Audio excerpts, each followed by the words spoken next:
Why is that woman watching us? Every single day. Sarah's voice was barely above a whisper, but it was enough to make the hair on my neck stand on end.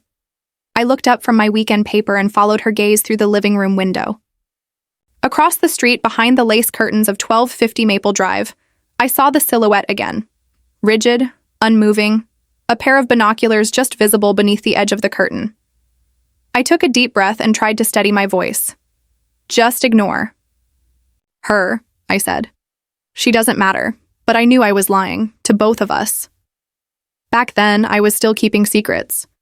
I hadn't told Sarah the full truth about who I really was. I just wanted us to live like normal people in a quiet neighborhood. We'd found the perfect house. A lovely 2-story colonial in Meadowbrook Estates. Tree-lined streets, clean sidewalks, polite nods from passing neighbors. It felt like a dream. A place to raise our first child. But dreams, I've learned, can rot from the inside. Her name was Karen Whitmore, HOA president, self-declared guardian of the neighborhood, a 54-year-old woman with perfectly coiffed hair, and eyes that didn't just look at you. They dissected you, and she hated us from the moment we moved in. Maybe it was our youth. Sarah was only 28, glowing with first-time motherhood. I was 32. Maybe it was our ethnicity. We were one of just a few Hispanic families in the neighborhood. Or maybe it was just us. The love we had, the way we smiled through boxes and paint fumes and late-night nursery planning. Some people see joy and feel resentment. We didn't know then, but Karen had already decided. We didn't belong. It started small.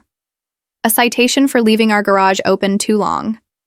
A warning about Sarah's bright sunflowers not matching approved aesthetic standards. A typed letter, bold, aggressive, demanding we remove a small wooden bench from our porch. That bench had been a gift from Sarah's grandmother. I'll never forget the way Sarah clutched it, her eyes red, lips trembling, as she dragged it to the backyard. She didn't say a word. She didn't have to. Her tears told me everything. I wanted to fight back. Every bone in my body screamed to confront Karen, to shout the truth about who I was. But I didn't. Not yet. I had something else in mind. I documented everything, every citation, every phone call, every whispered complaint. I had a folder on my computer and a locked drawer in my desk. Karen didn't know she was building her own case file, one violation at a time, but I wasn't prepared for how far she'd go. As Sarah's belly grew, so did Karen's hatred. She said my maternity dress was indecent, Sarah cried one evening, holding another violation notice. That I was flaunting my condition. Michael, I was picking up the mail. Her voice broke. I caught her before she fell into sobs, holding her tightly as she wept. She said, I was advertising that we're having a baby. Like it's wrong. Like we're wrong. That was the night I stopped pretending this was just a neighborhood dispute. It was a war. Karen wasn't enforcing rules. She was targeting my wife, my unborn daughter, our entire existence. She cited us for unauthorized baby items visible through the nursery window, claimed our delivery of a crib was disruptive, said the sound of Sarah laughing while we painted the baby's room was a noise violation. But then, it got darker. Sarah's blood pressure started climbing. Her OBGYN, Dr. Martinez, ordered bed rest. No stress, no exertion. The risk of preeclampsia was real, deadly real. And Karen, she filed 17 violations. That week alone. One was for a hospital bed being delivered, another for excessive mail accumulation, because Sarah couldn't walk to the mailbox. When I called Karen, begging, yes, begging for compassion, I was met with ice. If you can't handle the responsibilities of homeownership, perhaps you should find a place better suited to your lifestyle, she said coldly, like a trailer park. I froze. What do you mean, people like us? You know exactly what I mean, she sneered. That was it. That was the moment the judge and me came roaring back to life. I watched my wife hyperventilate that night, clinging to her belly in the back seat of our car as we sped to the ER. Her face was pale, her lips trembling, and I realized Karen Whitmore wasn't just cruel, she was dangerous. and I would see her brought to justice. You're a judge? The young nurse's voice cracked with surprise as I signed the hospital release forms. I nodded quietly, not meeting her eyes. Yes. She looked over at Sarah, asleep in the hospital bed with sensors still taped to her belly. Our baby's heartbeat pulsed gently on the monitor. I stared at that rhythm, steady, fragile, beautiful, and I made a promise. Karen Whitmore would never get near my wife or daughter again. I went home that night alone. The house felt hollow, silent. I moved through the rooms with a heaviness I couldn't explain. Every framed sonogram, every folded baby blanket, every scribbled note on the refrigerator reminding Sarah to hydrate. It all felt like evidence, not of joy anymore, but of what we stood to lose.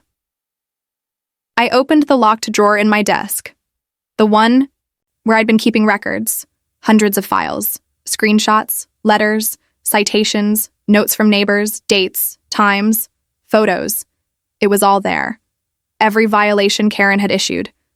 Every time she targeted Sarah. Every bizarre, racist, or abusive thing she said.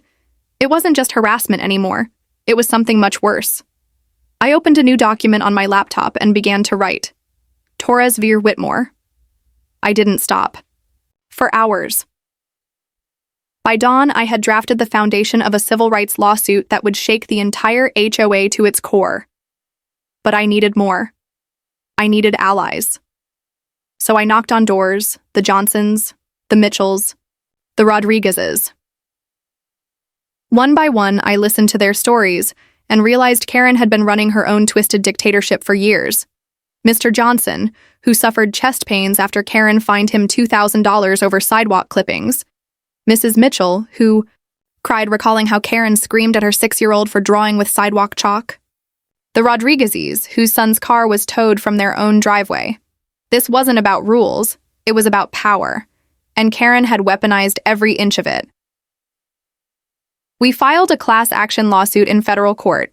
Harassment, discrimination, intentional, infliction of emotional distress, violations of fair housing laws, and civil rights violations under Section 1983. The case was assigned to Judge Patricia Wells, a fair, respected jurist with no idea I was the plaintiff. I kept it that way. I needed this trial to be above reproach. Every motion, every statement, every shred of evidence would speak for itself. Karen's lawyer, a smug man named David Morrison, clearly thought this was just another disgruntled homeowner issue. He countersued us for defamation and malicious prosecution, probably thinking he could bully us into dropping the case. But he hadn't read the files. He didn't understand what his client had done. He would. The discovery phase hit like a bomb. Emails. HOA board chat logs. Private messages, dozens of communications where Karen openly discussed her desire to get rid of the new types moving in. She spoke of maintaining the correct demographic balance. She wrote, "If we can't keep them out legally, we'll fine them until they leave." And one chilling sentence burned itself into my memory. The Torres family is priority number 1. We cannot allow their kind to establish a foothold here, but even all that paled in comparison to what happened when the trial began. Sarah insisted on coming with me. "I need to see her face," she said, now nearly 8 months pregnant, her hand cradling her belly. "I need her to see that I'm still standing." We walked into that courtroom hand in hand. Karen was already there. She wore a sleek black suit, surrounded by HOA cronies.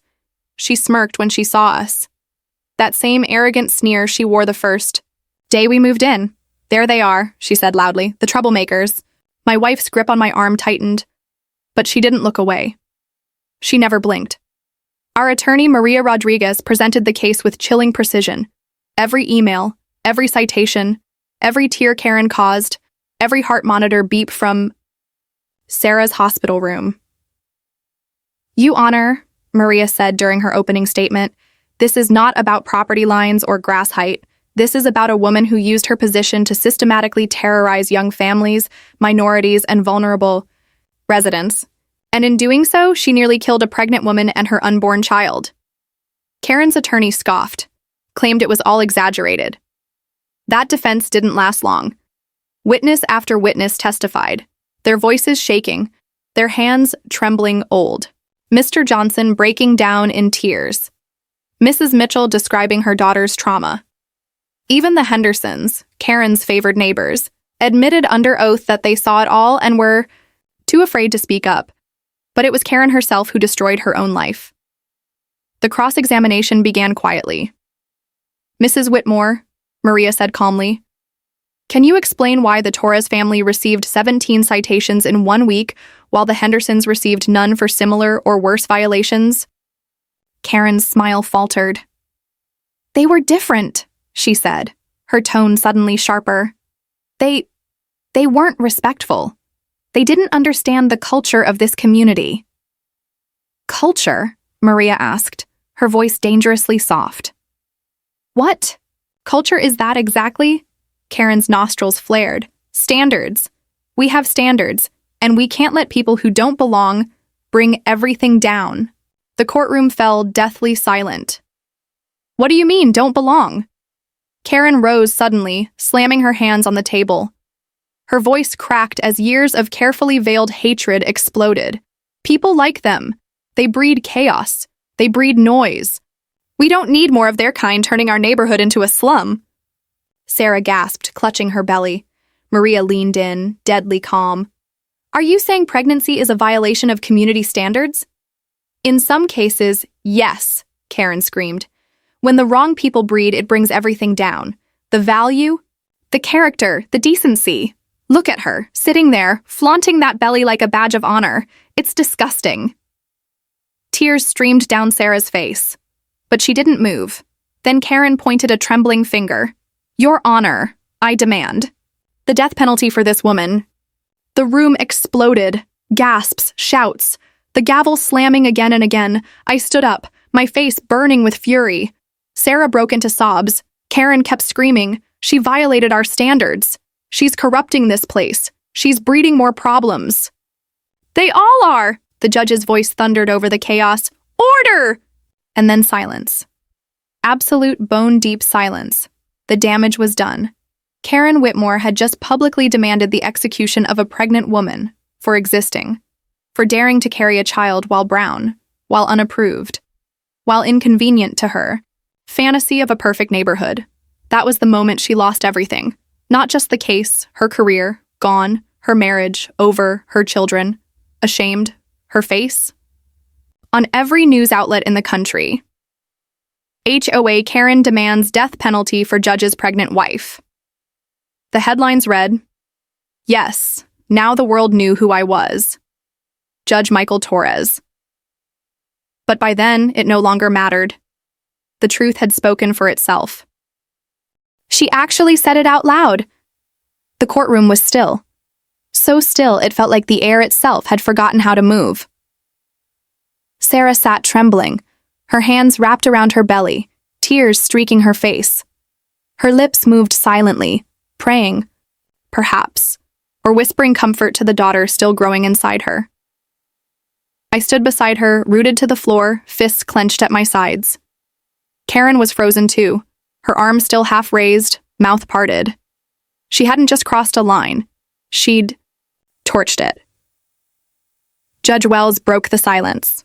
Her voice didn't shake, but her eyes betrayed something deeper. A human horror. Disgust. "Let the record reflect," she said slowly, "that the defendant has called for the execution of a pregnant woman due to supposed violations of community standards." The word execution rang out like a gunshot. Karen finally sat down. Hard. She looked around the courtroom as if only now realizing what she'd done. Her lips twitched, trying to form some justification, some walk back. But it was too late. Everyone had heard it. The gallery, the press, the nation. I leaned toward Sarah, gently brushing her hair behind her ear. "You're safe," I whispered. "She can't touch you anymore." That night, we didn't sleep. We lay together in our bed, Sarah's head on my chest, her hand resting over our baby girl as she kicked softly in the dark. And we listened to the buzz of notifications, the distant chatter of news anchors on late-night TV, the rising storm building outside our quiet home on Maple Drive. By morning, it was everywhere. HOA president loses it in court, demands death penalty for pregnant homeowner. Judge's wife targeted by HOA tyrant in shocking. Racial meltdown, Karen Whitmore, the face of modern discrimination. Her photo was on every screen, every network. Her words, captured live on the courtroom feed, were played on a loop. Social media lit up in fury. Civil rights leaders called for criminal charges. Parenting groups wept. Veterans groups, legal experts, clergy, even former HOA officials. Everyone was talking about it. And the more they dug into her past, the more horrifying it became. Emails, testimonies, her pattern of targeting minority families, elderly couples, young parents, immigrants. She wasn't just a nosy neighbor. She had been a predator with bylaws as her weapon. And now, she was exposed. Within 24 hours, she was fired from her job at an insurance firm. The company issued a blunt statement. We do not and will not employ individuals who advocate for violence or engage in public racial hate speech. That same day, her husband filed for divorce. He took their teenage children and left the state. I didn't marry this woman, he said on live television.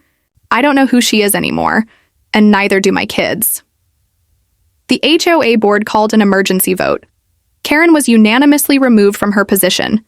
They issued a formal apology to every family she had ever fined, cited, or humiliated. Then, they turned around and sued her for bringing national disgrace, for legal damages, for tanking the reputation of their community, until now.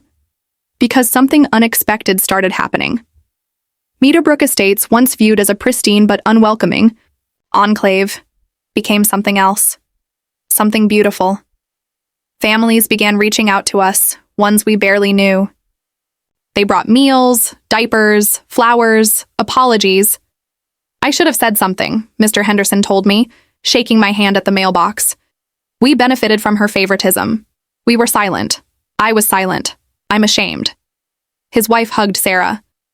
They wept together under the oak tree across the street from the house where Karen once spied on us with binoculars. The Rodriguezes hosted a dinner for all the families Karen had wronged. 8 households came. They shared stories, pain, laughter, and finally, healing. But Sarah still hadn't smiled. Not fully. Not until our daughter was born. 3 weeks after the trial ended, our world changed again. She came into the world at 6:42 a.m., screaming and alive, with a full head of dark hair and lungs strong enough to announce her arrival to the entire floor. We named her Elena Rose Torres, a name full of hope, softness, and strength. Sarah held her close in the hospital, bed, exhausted but glowing. She made it, she whispered. Through all of it, she made it. I bent down, kissing both their foreheads, my heart overflowing. I had stared down hatred in a courtroom. I had seen the worst in people. But now I saw everything worth fighting for. When we brought Elena home, the entire neighborhood was waiting. Dozens of families standing on porches, driveways, sidewalks. They clapped, cheered, cried. Someone started singing "You Are My Sunshine." Someone else brought a homemade cake. The Johnsons, fragile but smiling, handed Sarah a knitted baby blanket. I can't believe that evil woman wanted to hurt this precious angel, Mrs. Johnson said, cradling Elena in trembling arms. She's perfect. Absolutely perfect. Sarah smiled for the first time in months, and I saw it. In her eyes. Peace, not complete, not forever, but enough to take the next step. 2 months later, the legal consequences continued. Karen was charged with multiple counts of hate crimes, incitement, and discriminatory abuse of authority. She was convicted and sentenced to 3 years in federal prison, followed by 5 years of probation. She would never serve in any HOA or leadership capacity again. She was ordered to undergo racial bias and anger management counseling. Her name would appear in court transcripts taught at law schools. She became a living cautionary tale. And the class action lawsuit, it ended with a $3.2 million judgment against her. Every family she hurt would be compensated. She lost her home, her pension, her reputation, and then she disappeared. Moved to another state, changed her name, tried to rebuild. But every Google search brought up one phrase: HOA Karen who demanded death penalty for pregnant judge's wife. She would never outrun what she did. She didn't even try to apologize until much later. 6 months after Elena's birth, a letter arrived, forwarded from a new address. Shaky handwriting, no return phone number, no real remorse. I didn't know you were a judge. If I had known, I never would have acted that way. Please help me rebuild my life. I stared at the paper for a long time, then handed it to Sarah. She read it once, then again. Her face didn't change. She still doesn't get it, Sarah said, holding our daughter close. She's not sorry. She's sorry she got caught. She's sorry you were someone who could fight back. But what about the others? The ones who couldn't? I said nothing, just walked to the trash can and dropped the letter in. Karen's story had ended. Ours had just begun. Do you ever wish they'd known who you were from the beginning? Sarah asked me that one quiet afternoon as we sat on the porch. Elena was asleep in her bassinet beside us, her tiny chest rising and falling, wrapped in a blanket knit by Mrs. Johnson.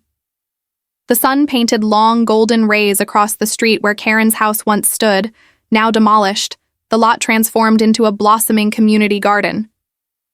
I didn't answer immediately. Across the street, I watched the Henderson kids playing hopscotch, the same sidewalk Karen had once banned chalk drawings from. A few feet away, Mrs. Rodriguez and Mr. Mitchell were planting wildflowers together under a new wooden sign that read Unity Garden. After a long silence, I said, "No, I don't regret it." Sarah turned toward me, her eyes soft but questioning. If they had known I was a judge, everything would have changed. People would have acted differently, out of fear or politics, not kindness. We wouldn't have known who was real. And Karen, she might have hidden her true self behind polite emails and fake smiles. We would have never seen what she really was. Sarah looked down at Elena and nodded slowly. And now she'll grow, up in a place where people chose to do the right thing, not because they were afraid of your title, but because it was right. That was the moment I realized something profound. Karen thought she was protecting the neighborhood from us. But instead, she gave the neighborhood a reason to unite. Her hatred had triggered something she never saw coming. Not just outrage, but awakening. The HOA board that replaced Karen's regime was radically different. They weren't interested in power. They were interested in people. They invited every family to a town hall, not to lecture, but to listen. The discriminatory bylaws Karen had weaponized were torn down and rewritten from the ground up. No more vague community standards. No more weaponized aesthetics. Instead, clear rules based on real concerns: safety, maintenance, cooperation. Gone were the citations for flower colors and baby cribs. In their place were neighborhood picnics, holiday events, child safety courses, and multilingual newsletters.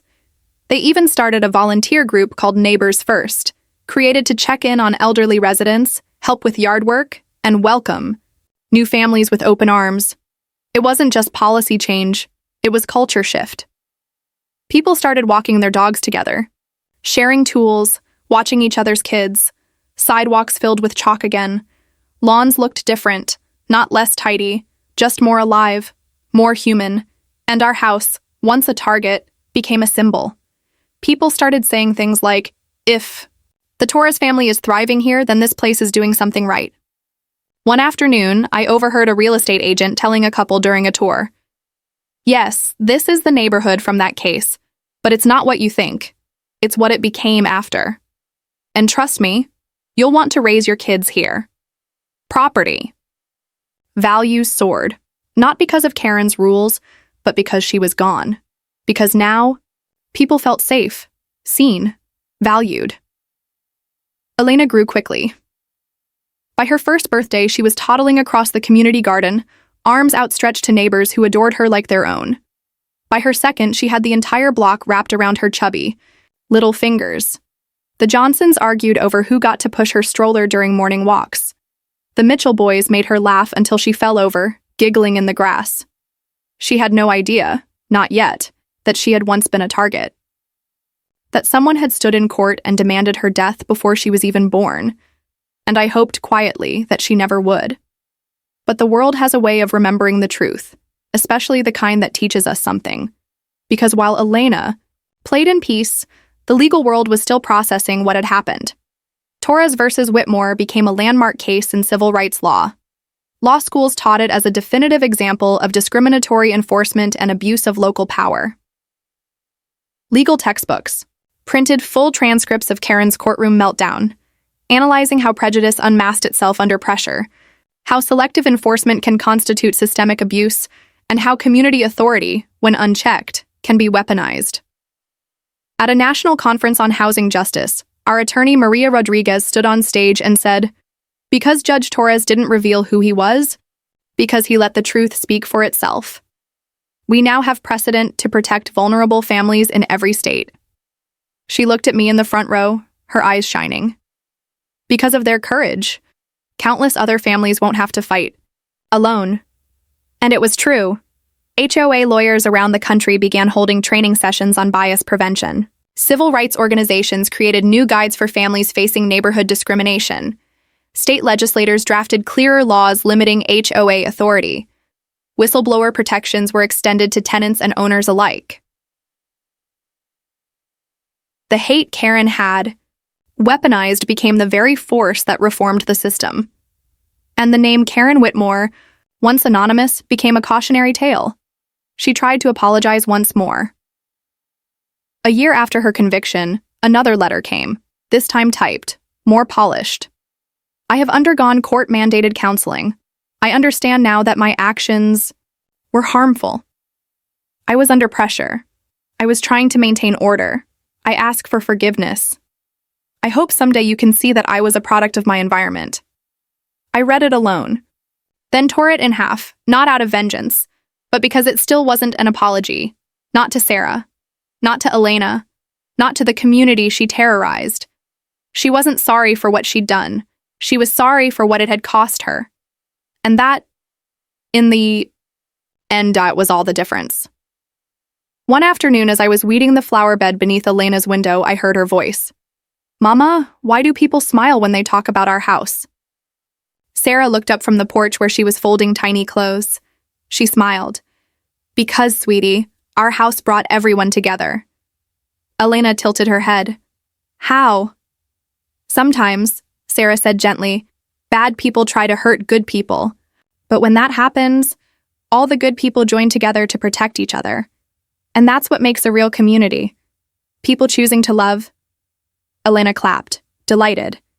She didn't understand the weight of those words, but one day she would. She'd learn about Karen Whitmore, about the trial, about the day the world watched a neighborhood choose compassion over cruelty, not because they were forced, but because they wanted to. And when that day comes, she'll know. Her life mattered before she was even born. She was fought for, defended, cherished, and no amount of hate could ever take that away. She'll never know how close she came to never being born.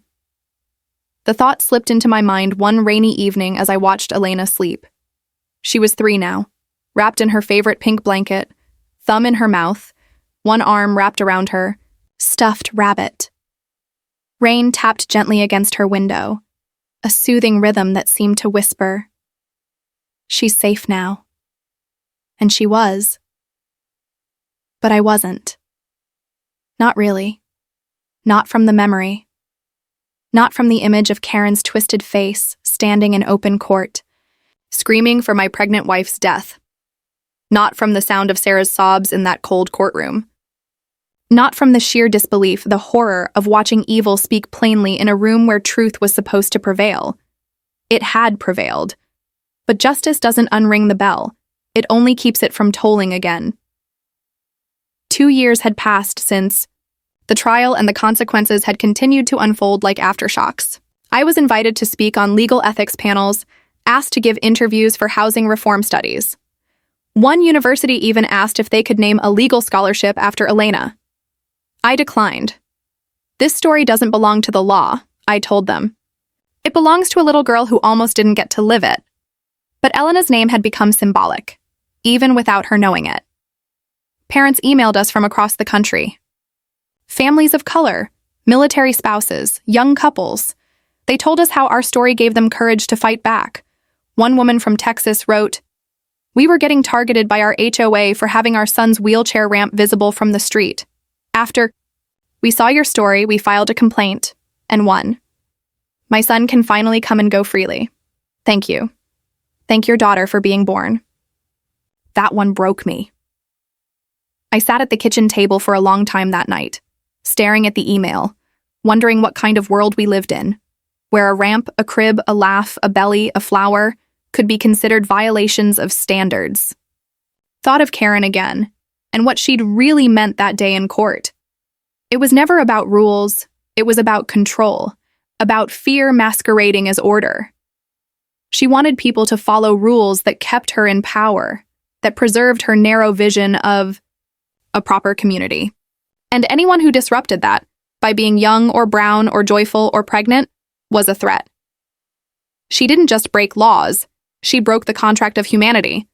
But what she hadn't anticipated, couldn't fathom, was what happens when that contract is rewritten, by people who've suffered, by neighbors who've seen too much, by a child who will grow up in truth.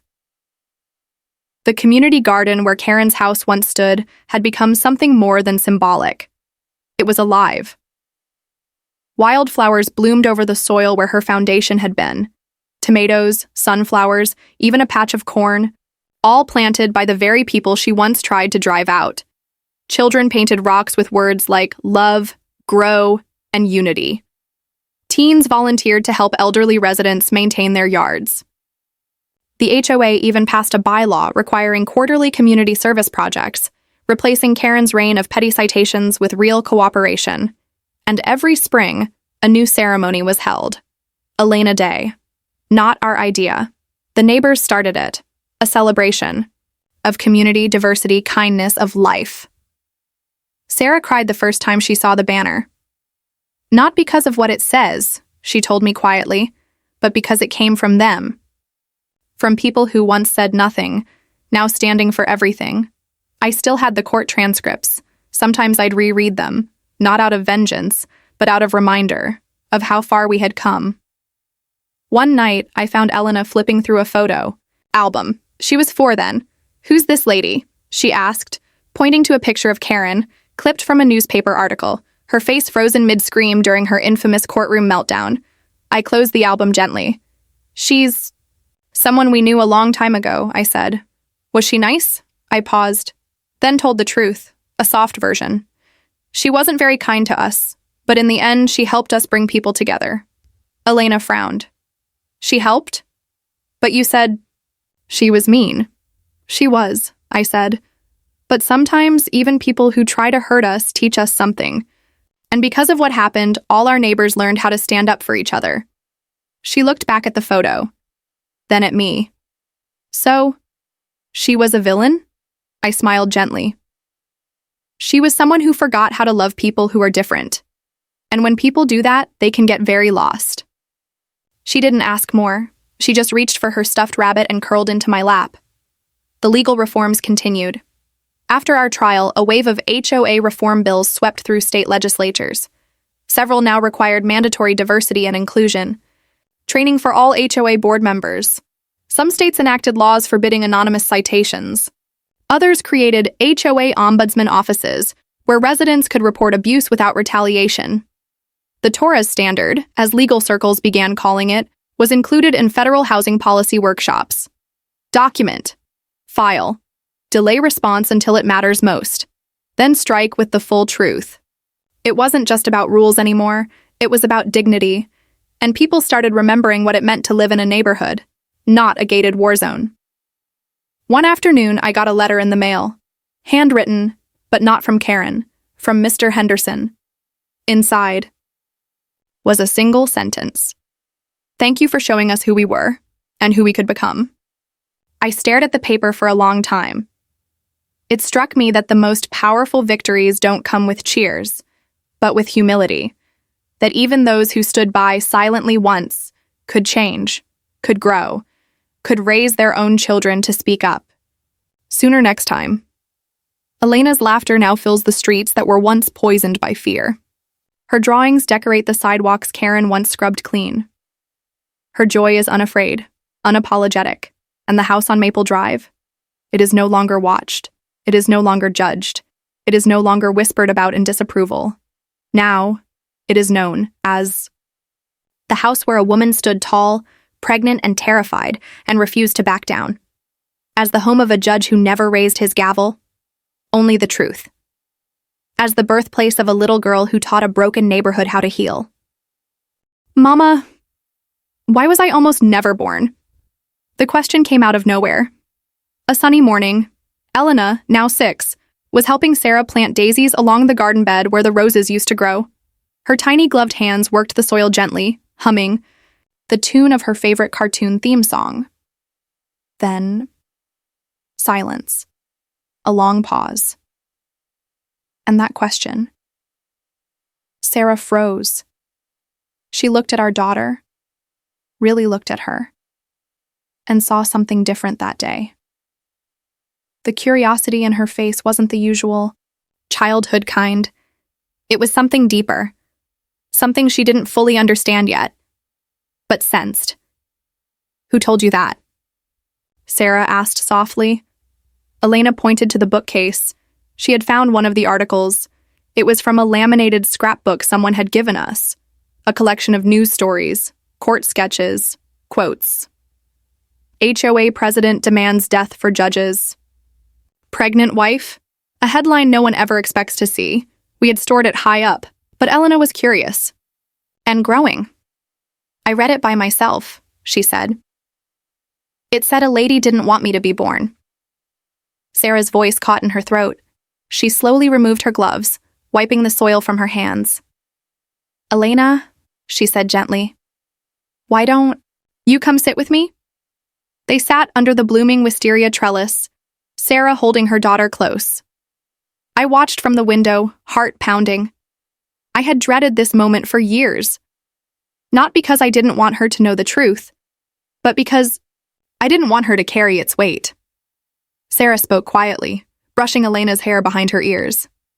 I couldn't hear the words, only see the way she held her, the way Elena's wide brown eyes looked up, blinking, taking in pieces of a story too big to grasp fully. I joined them just as Sarah finished.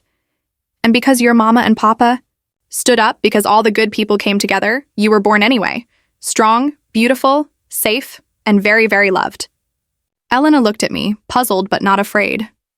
So, she didn't like us because we were different?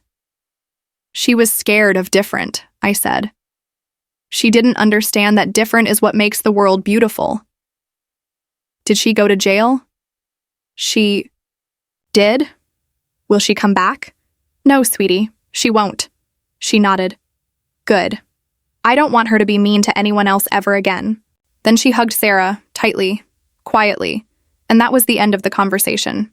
For now, but not the end of the questions. That night, Sarah and I sat by the fireplace long after Elena had gone to bed. She's going to want to know more, Sarah said. I know. She's going to read everything. Someday. She should. But how much do we let her carry? That was the question. The one we had been tiptoeing around since the day she was born. How much legacy is too much for a child? At what point? Does protection become silence? And silence become injustice? She's a part of this, I said. Not because we wanted her to be, but because someone made her part of it before she was even born. Sarah looked toward the baby monitor, the soft hum of static filling the quiet room. She didn't ask for any of this, she whispered. No. But maybe one day, she'll use it to help someone else. A few months later, Elena was invited to give a small speech at Unity Day. The annual event had grown beyond Meadowbrook Estates, now hosted by dozens of neighborhoods inspired by our story. She was only 6, but she had insisted on writing her own speech. She stood in front of the microphone, her voice small but steady, wearing a little yellow dress with daisies that matched the garden she helped plant. Hi, My name is Elena Rose Torres, she began. A long time ago, someone didn't want me to be born, but I was anyway. Because my mommy and daddy and all the good neighbors stood up and said, no, we love her already. And now I get to grow up here, with flowers and cookies and sidewalk chalk and people who are nice to each other. And I just want to say, thank you for being nice. There wasn't a dry eye on the lawn. Even some of the older kids clapped with tears in their eyes. Afterward, as the crowd gathered to eat and celebrate, one woman approached me. A mother, mid-30s. She introduced herself with trembling hands. We're going to move, she said. My husband's black. I'm Latina. The HOA kept nitpicking everything. The mailbox, our wreath, our dogs barking. We thought it was just us. Then we heard about you. About her. About what she did. And what you did after. I nodded. She gestured toward Elena. We stayed. Because of her. I looked over at my daughter, now laughing with the Mitchell twins, running barefoot through the grass. She doesn't even know how many people she saved just by being alive, the woman said. And that was when I realized legacy doesn't have to be heavy. Sometimes it's light. Sometimes it runs barefoot through the grass and leaves joy in its footprints. We still get letters. One came from a couple in Minnesota who used our story as legal precedent to overturn their HOA's discriminatory parking fines. Another from a retired veteran in Arizona who was being fined for flying the flag of his home country. After showing them Torres versus Whitmore, they dropped every citation. But not all letters are so formal. Some are from children. Handwritten, misspelled, honest. I'm glad your baby is alive. I like your sidewalk drawings. My HOA lady was mean too. But now she's not. Sarah keeps them in a box labeled Hope. Elena is beginning to understand. Bit by bit. Not all at once. Not the full horror, but the bones of it. Enough to ask the right questions. Was Karen sick? She asked me one night before bed. No, I said carefully. She just made very bad choices. Hurtful ones. But she was sorry? I hesitated. No, sweetheart. She was sorry she got caught, but she wasn't sorry for what she did. Elena looked at me quietly for a while, then rolled over in bed. I'll be different, she said softly, and I believed her. Is it bad if I feel angry at someone I've never met? Elena was 12 when she asked me that. She stood in the kitchen doorway, her arms crossed, a slight quiver in her voice. Her school librarian had given her a research project on local civil rights cases. Without knowing her connection, she had been assigned the Torres versus Whitmore case, the case about her. I watched her eyes, waiting. What do you feel angry about? I asked gently. That she tried to end me before I even got here. That she screamed about people like me, like Mom, like you, that she thought being born was some kind of crime. I put down the dish towel. Elena walked over to the kitchen table and dropped a stack of printouts, court transcripts, news headlines, legal analysis. The image of Karen's face mid-scream stared up from the paper like a ghost frozen in time. She said I was a problem, Elena whispered, that people like me shouldn't multiply. She didn't cry, not yet. Her voice was still calm, but her hands, they shook. I want to understand why, she said. But I also kind of don't. I sat down across from her. Elena, you don't have to carry her hate. But I do carry it, she said, because she aimed it at me. She didn't know me, but she hated what I represented. I nodded slowly. She hated the future, and you are the future. She went quiet, eyes still locked on the transcripts. I let the silence sit, because sometimes letting your child grieve something she never lived through is still part of parenting. Finally, Elena looked up. What happened to her after? After the trial? She went to prison for a few years, lost her house, her family left her, she couldn't find work. Eventually, she moved to another state. Did she ever say sorry? She wrote a few letters, but they weren't really apologies. More like excuses. Elena nodded. She wasn't surprised. Do I have to forgive her? I paused. No. You never have to forgive someone who never truly asked for it. Another long silence. Then, good. Because I don't. The next week, she asked to attend a community board meeting. She sat in the second row, notebook in hand, listening to discussions about park upgrades, neighborhood watch programs, and inclusive hiring for local contractors. At the end, when the board asked if any residents wanted to speak, Elena stood up. No one expected it. She walked to the front like she'd done it 1,000 times. Confident, quiet, composed. "My name is Elena Rose Torres," she said. "And I just want to say thank you, because a long time ago, people in this neighborhood made a choice. They chose to protect my mom, and me, before I was even born." The room went still. "You might not all know what happened," she continued, "but there was someone who didn't want me to exist. She used rules to hurt people who looked like me. But my parents fought back, and people here stood with them."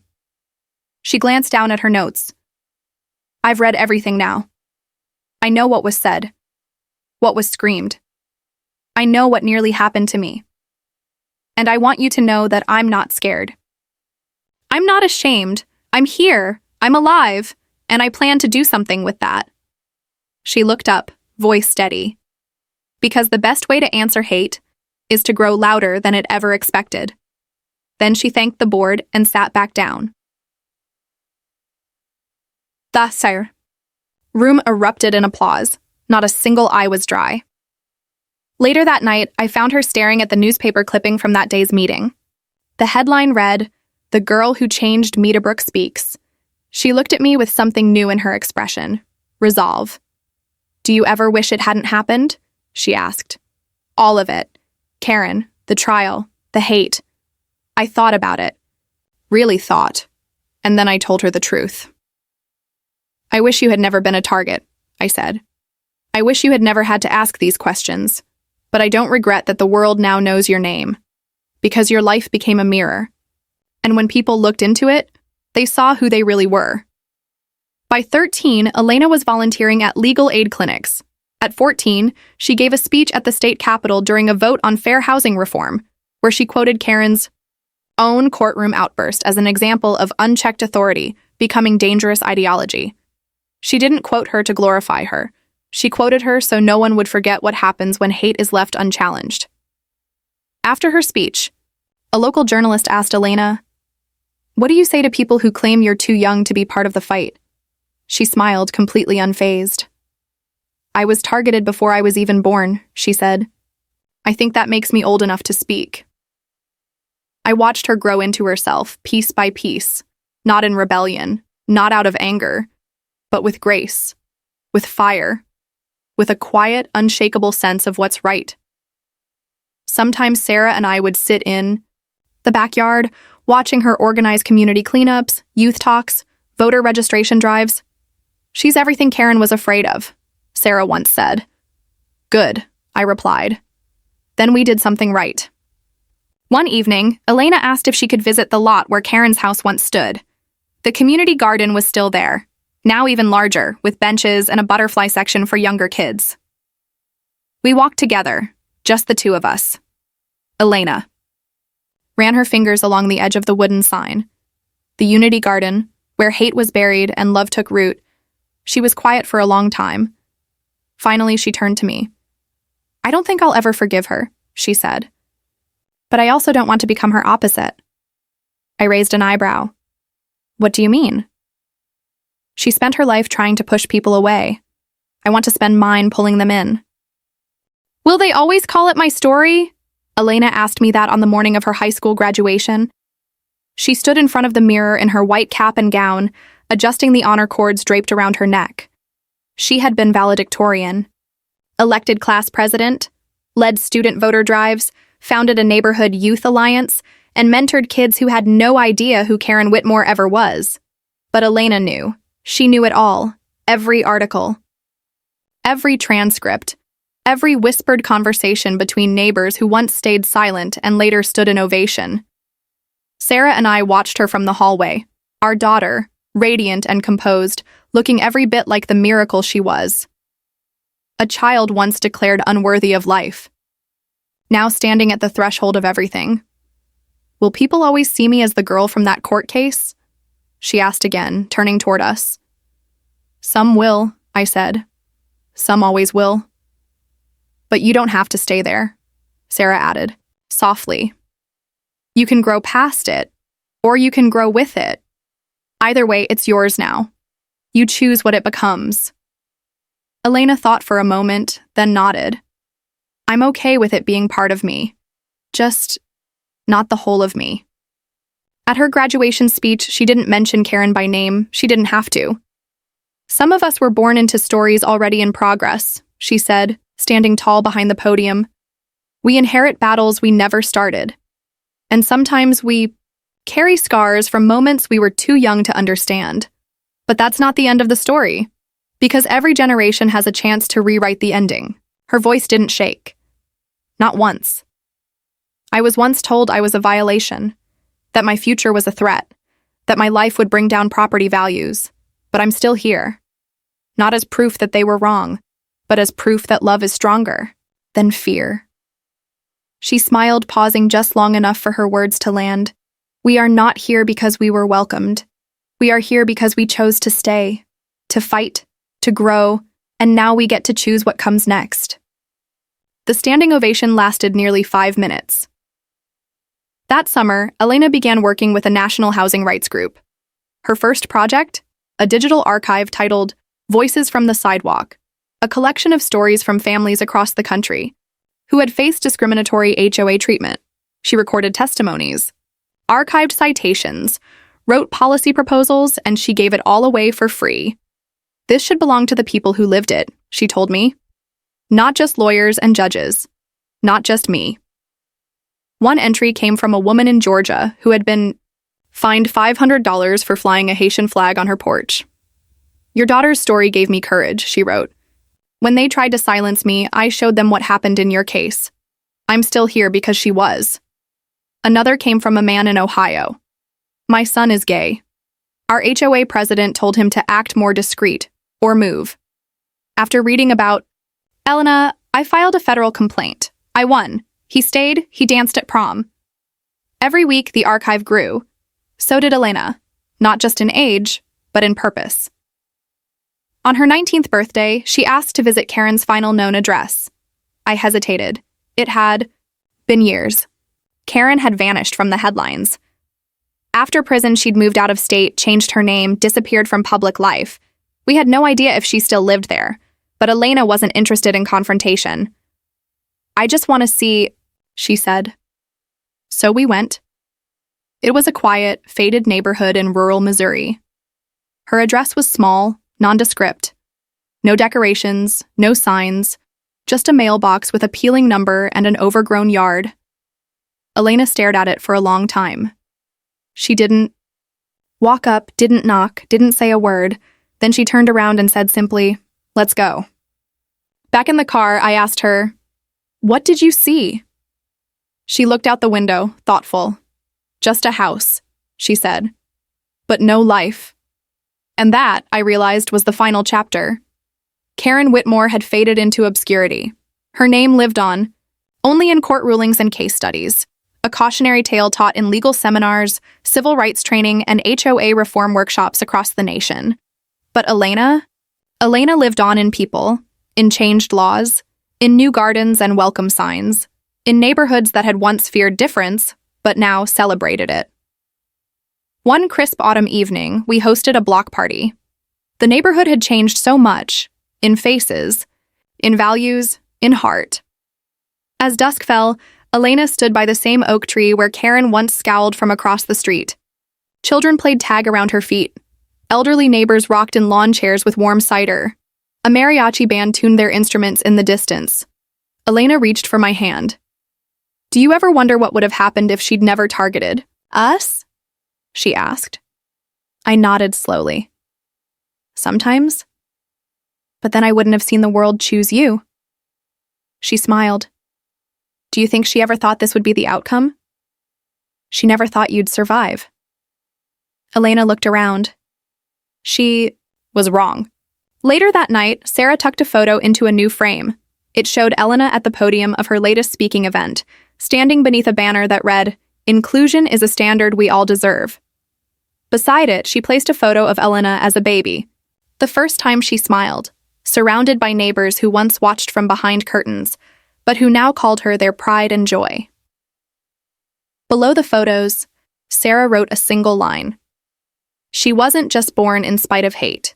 She was born to outgrow it. Karen. Whitmore tried to define us with fear, but in the end, she was forgotten. And our daughter? She became unforgettable, because justice doesn't always wear robes. Sometimes, it wears a cap and gown. Sometimes it carries sidewalk chalk instead of a gavel.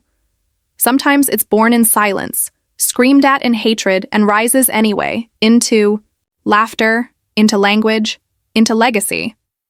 And sometimes, the most powerful sentence ever spoken in a courtroom isn't written by a judge. It's spoken years later, by the child who lived to tell the story.